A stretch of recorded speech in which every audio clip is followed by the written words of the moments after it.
John McCain tramples on Rand Paul's foreign policy cred.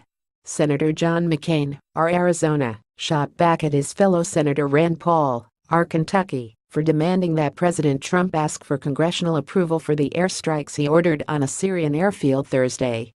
He made the comments on CNN Friday to Wolf Blitzer.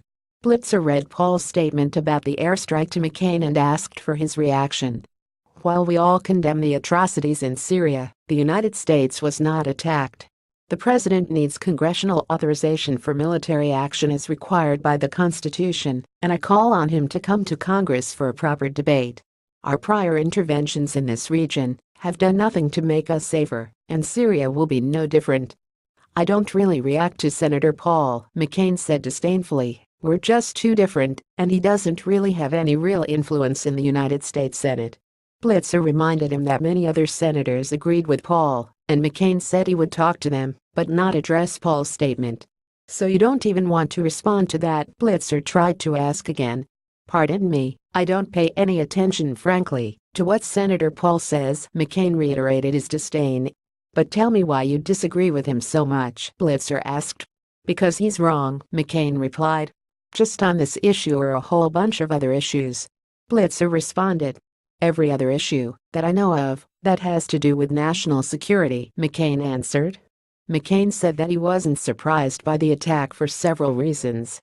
I got a call before the launch from Mattis and also from Kelly, he said, but when I talked to President Trump the morning before, I could tell that he was deeply concerned. Now, to the point where I thought it was entirely possible that he would decide to act on the advice of his national security team. McCain also said that, if Trump followed his advice to press on against President Bashar al-Assad, that he wouldn't need congressional approval for that either. He does not, he said, about needing approval from Congress. President Reagan didn't need it when after the bombing at a disco in Berlin that killed Americans, striking Libya.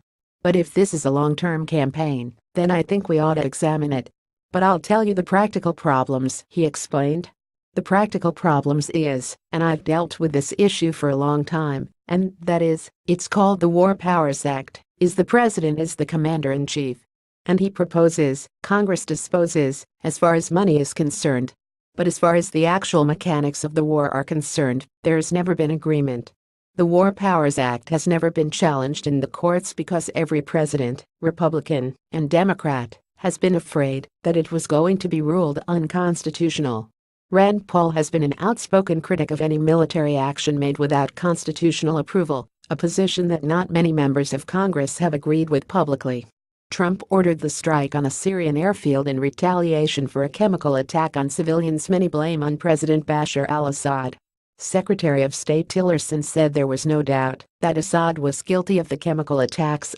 Fabulous. Thanks for watching. Please subscribe my STC News channel. Goodbye and see you again.